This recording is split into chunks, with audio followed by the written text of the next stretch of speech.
several weeks ago to be ready to do this on the 19th of September. So I agreed to do that. More recently, I was told that I was going to be Rotarian of the Week today. So my bio was published in the trifold. I was contemplating just asking if there were any questions. I figured Brenda would probably not let me slide by. So you can see my bio in the trifold. I am a native Floridian. I've lived in Virginia, however, as a result of tenure in the Navy for probably more years than actually I lived in Florida growing up. I grew up on the east coast of Florida in a small town called Cocoa Beach. And if you're willing to admit your age, you probably remember that Tony Nelson and Jeannie lived in Cocoa Beach. I grew up on the doorstep of the space age. I literally was in elementary school during the Mercury Project, and I think I was in late elementary, early middle school during the Gemini Project, and I was in high school during Apollo. If you know anything about the geography of Cape Canaveral, which is contiguous to Cocoa Beach, you know that it lies on a barrier island kind of place. And Cocoa Beach, Cape Canaveral is kind of maybe 5 or 6 miles wide, but Cocoa Beach itself is only about a half a mile wide at its widest point. If you were to go there today and see it any wider than that, you can rest assured it was dredged in order to put more housing and so forth. So when we moved there as a family when I was very young, in about 1958 or whatever, it was on the front end of what was going on at NASA, and it was an exciting time to grow up down there. To my knowledge, there were no astronauts who lived in Cocoa Beach, but they were certainly there frequently, and it was a very exciting time to grow up. In addition to being right there contiguous to Cape Canaveral, literally you could walk to the beach. Matter of fact, in elementary school, we'd all hold hands and we'd toddle across the sand dunes to the beach and watch the missiles go up in the early days. It got to be rather old after a while, so by the time Gemini came along, we were no longer doing that. But certainly for the first several ones, and we had opportunities as children to see the original 7 astronauts up close and personal on many occasions because they would toddle through Cocoa Beach quite frequently. It is on the water, and it's probably has as much to do with where I went with my life as anything else. I grew up on the ocean on one side, and about a half mile the other side was what they call a river. It was really not a river, but they called it the Banana River. So I was on the water almost continuously as a child. And in my formative years, I watched movies like In Harm's Way and E.T. 109 with Cliff Robertson and those sort of shows. And so by about age 13, my parents didn't agree with this, but by age 13, I knew I wanted to go into the Navy. That's what I wanted to do. My father had other visions for me to go into dental school, medical school. That probably wasn't in the cards. So late in high school, I began applying for a congressional appointment to Annapolis. Well, if you know anything about it, or if you're an academy graduate, you know that those are very difficult to come by. And because I spent so much time on the beach as opposed to books, my grades didn't necessarily support getting into the academy. So I applied for a Navy scholarship, and I ultimately attended a small school in Charleston, South Carolina known as the Citadel. It's similar but better than VMI.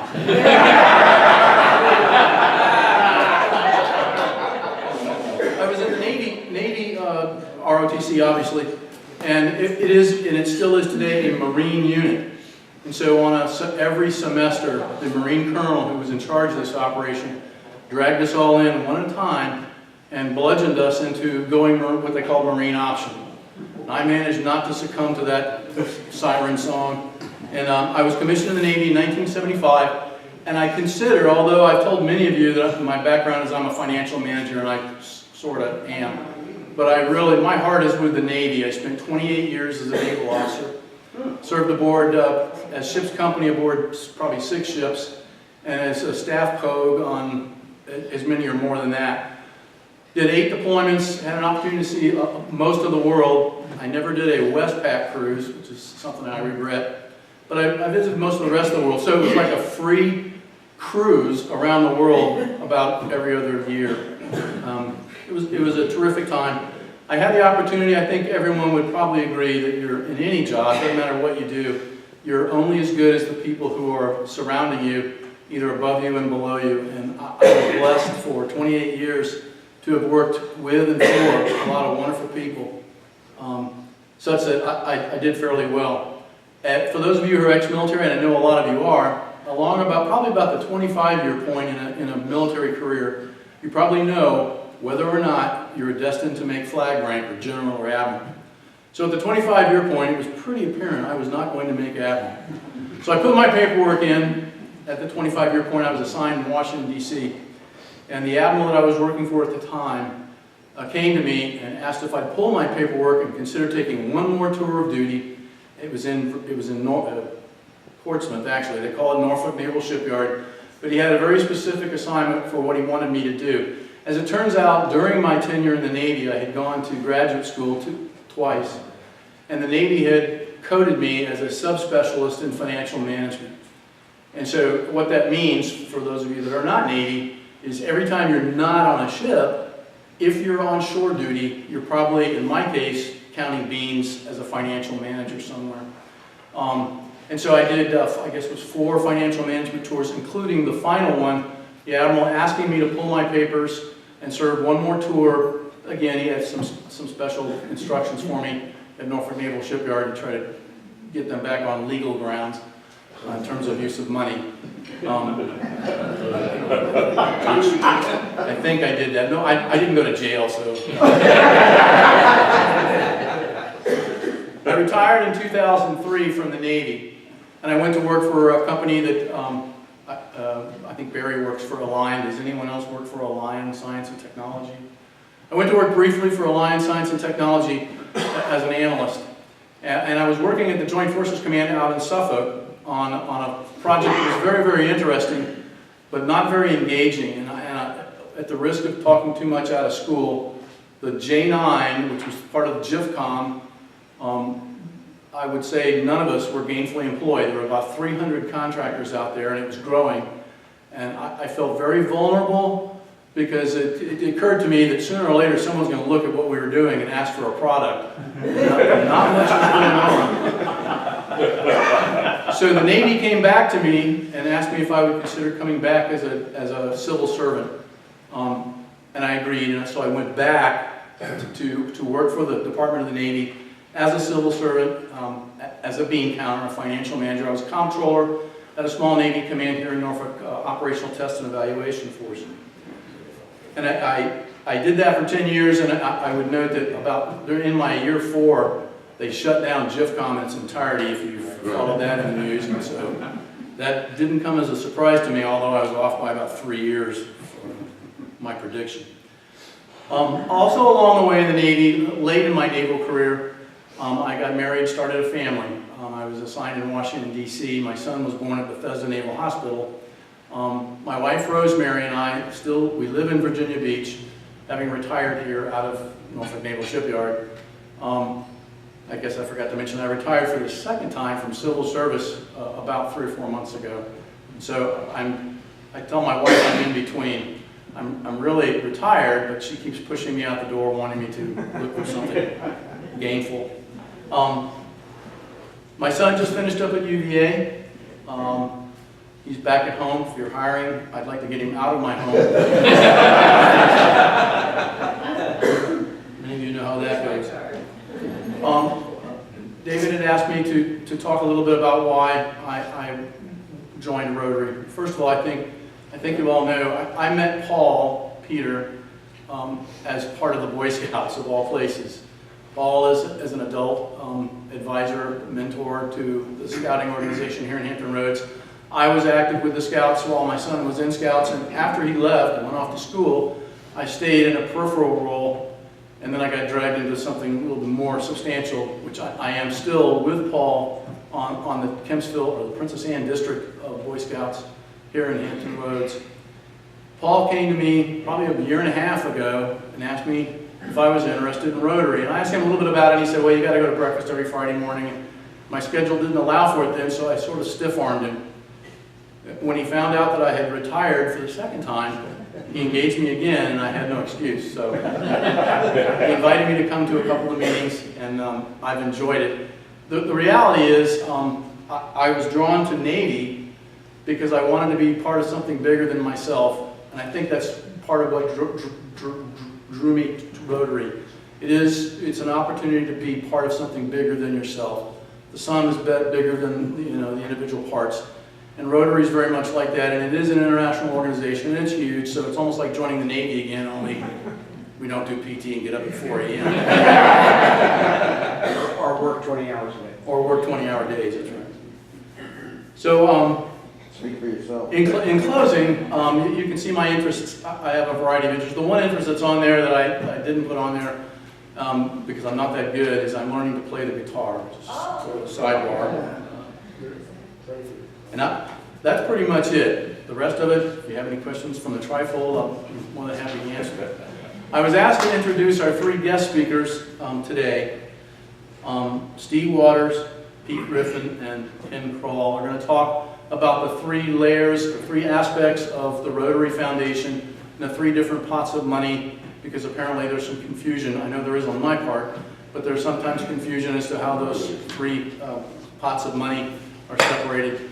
So without further ado, I'll introduce the first speaker is going to be Steve, talking about the Rotary Foundation. Thank you.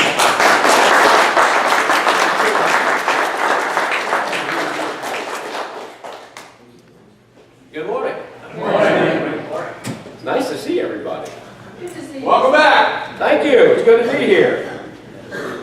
I was at the meeting last night, and I told everybody I got up. Monday was my birthday. You could sing to me anytime you want to.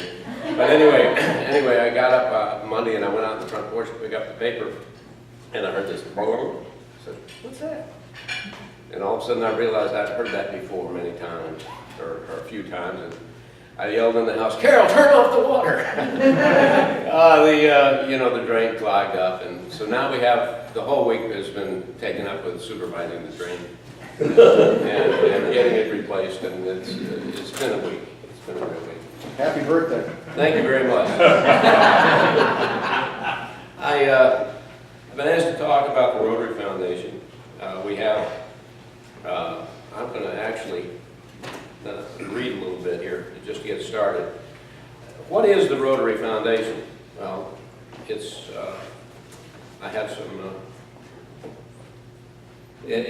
literature. It's the Rotary Foundation is a not-for-profit corporation supported solely by volunteer contributions from Rotary members and friends of the foundation who share its vision of a better world. This support is essential to make possible projects funded with foundation grants that bring sustainable improvement to communities in need. And that's their formal description of what Rotary Foundation is. I'd like to talk to you a little bit about history. And at the 1917 Rotary Convention, the outgoing Rotary International president, Arch C. What's his last name? Klump. Klump, K-L-U-M-P-H, proposed to set up an endowment for the purpose of doing good in the world. In 1928, it was named the Rotary Foundation, and it became a distinct entity within Rotary International. The growth of the foundation, in 1929, the foundation made its first gift of $500 to the International Society for Crippled Children, the organization created by Rotarian Edward F. Daddy, I think his name was it Fat Daddy? They call him. Anyway, Edward F. Daddy Allen later grew into the Easter Seals program. When Rotary founder Paul Harris died in 1947, contributions began pouring into Rotary International, and the Paul Harris Memorial Fund was created to build the foundation. And this is all happening in Evanston and Chicago and the Rotary management. In 1947, the foundation established its first program, Fellowships for Advanced Study, later known as Ambassadorial Scholarships. In 1965 to 66, 3 programs were launched.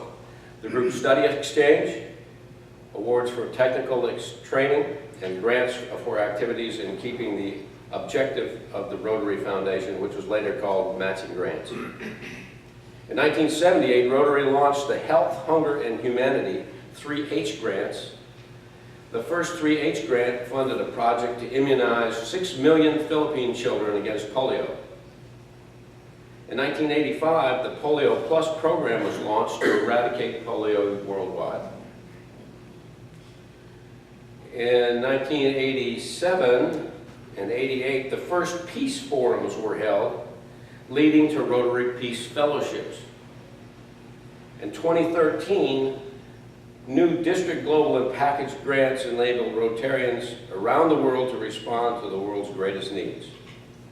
Since the first donation of $26.50 in 1917, the foundation has received contributions totaling more than $1 billion.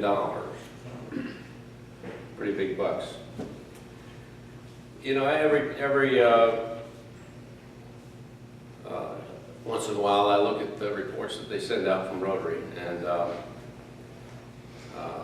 this last one that came out about the 19th, I took a check on it.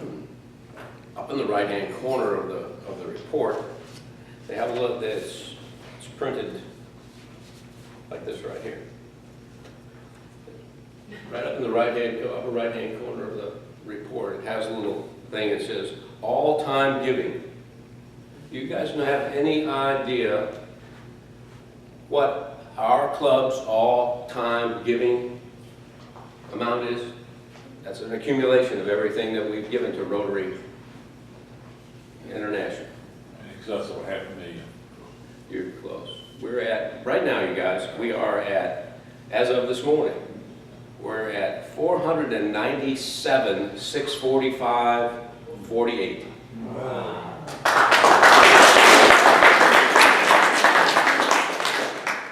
We need $2,354. Let me round that up. $2,360 to go over $500,000. That's how, and it's been really cooking along. Everybody's doing good. It'd be great to have a contest, because I wish I had the money and could do it right now and just say, here's the $2,000 to take our club over this one last hurdle. I think it would be really great. So we'll be thinking about what to do with this. Perhaps someone will come forward and say, I want to be that person. That would be my wish. We'll see what happens.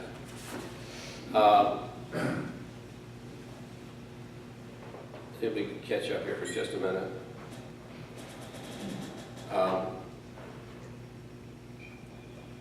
What I want to do right now is I want to do this. I've been going back through all of this stuff, and you see it, and you look at grants. Rotary is funded with grants. That's the way we do business. We have different funds that we'll be talking about. We have the annual fund that I want to touch on, and I want to touch on the permanent fund. This is of Rotary International, and I made this sign for you guys. This is my you know, my computerized thing. TRF. TRF in capital letters.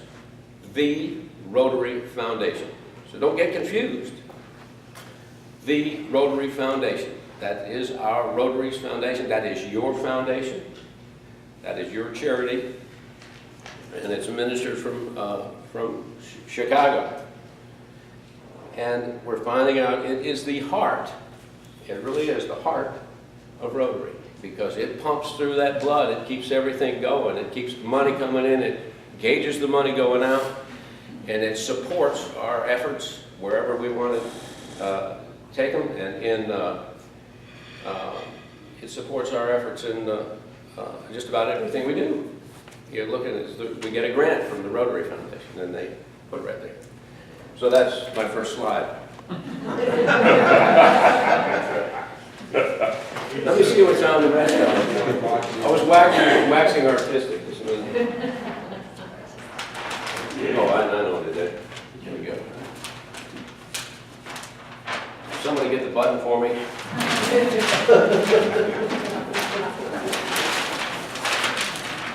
We have in the Rotary Foundation, we have two funds that are really, really important to us. And they break them down into different funds. The annual fund and the endowment fund. Now, the annual fund is money that comes in, cycles, goes back out again, pays our bills, keeps everything cooking. Joe, stop me if I'm getting off the edge here. Keeps everything cooking and goes, and this is, annual fund is what we accumulate points for the Paul Harris Fellowship, for the Paul Harris points. For every $1,000 that you put into to the annual fund, it's also called a share fund, and there are, like the Polio Plus is a share fund too. And that means they share the pot at the end of the year and redivvy it out again to the districts. But the annual fund you get is the Paul Harris steps. And the Paul Harris, of course, if you put in $1,000, you are recognized as a Paul Harris Fellow.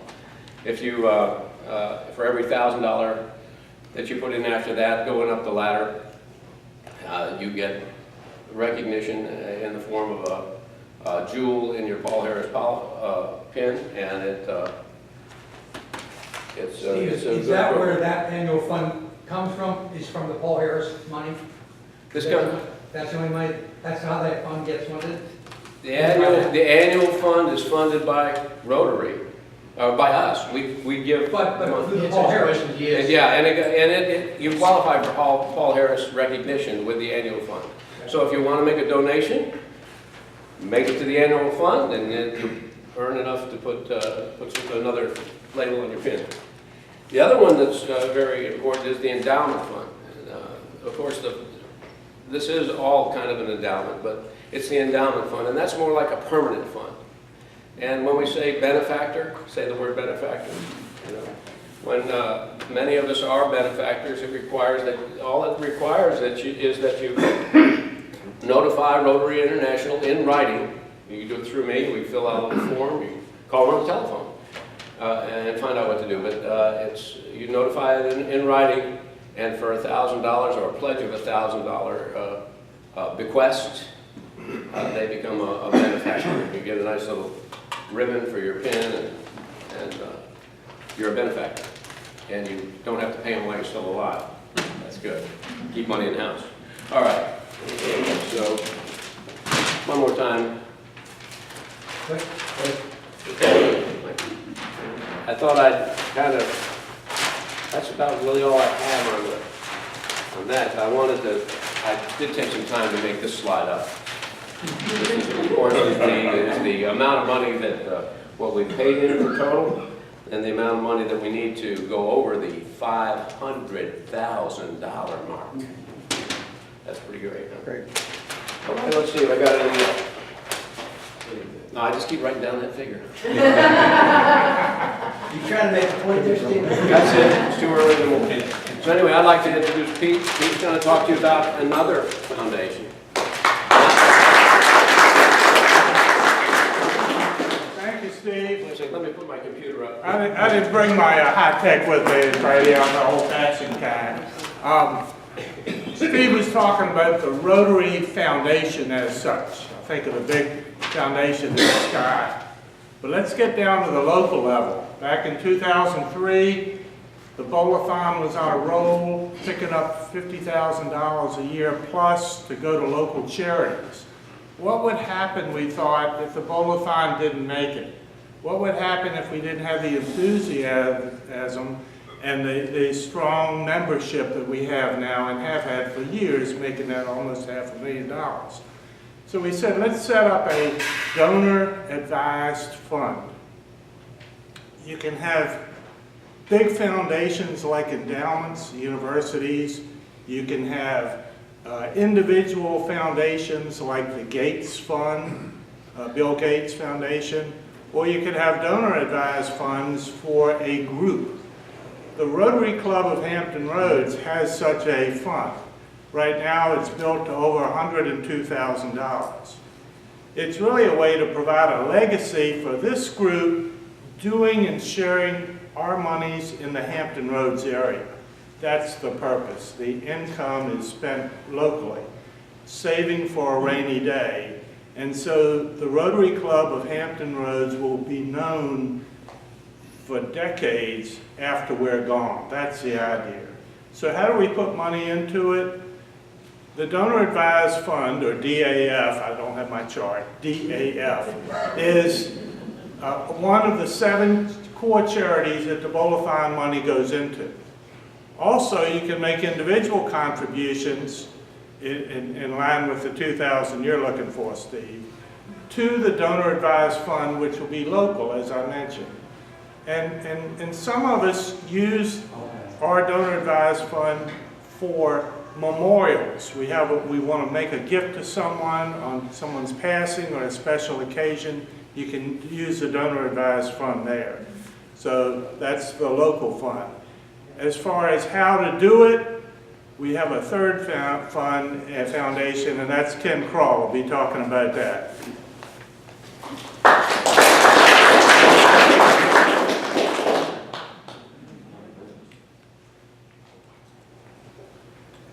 After 40 years in broadcasting, I don't have a microphone. I can't hardly speak, but we'll try. The advantage of being last is you've run out of time. So, so I'm going to be very, very brief. The Rotary, you may not know, some of you may not know, that this Rotary Club has a foundation of its own. It's called the Rotary Club of Hampton Roads Foundation. It is a separate organization that operates parallel with the club, but it has its own tax ID, it has its own bank account, it has its own books. It is a separate organization. Now, why do we have such a foundation? Well, some years ago, the board got a little concerned that contributions given to the club, which is not a 501c3 organization, the club might not be tax deductible to the donors. So, technically, even though we could demonstrate that all that money went through the club to charitable organizations. So it was decided that maybe the best thing to do, as other clubs have done, is to create a foundation of our own. And so we created the Rotary Club of Hampton Roads Foundation. Now, what does the foundation do? The foundation handles all the charitable giving for the club. That means the bowl-a-thon, the road rally, the putt-putt golf, all go through the foundation, not through the club, but through the foundation. That way, we have protected the donors' ability to deduct that contribution from their taxes, and we can show that we have a charitable organization, which is a 501c3 tax-exempt organization, that will handle our contributions from others to the charities in which we support. So if you think of it this way, all the charitable activity we do goes through the foundation. All the club activity we do, such as running the club and having social events and things like that, go through the club. And those two organizations, which are separate, operate parallel with each other. That's it. Time's up.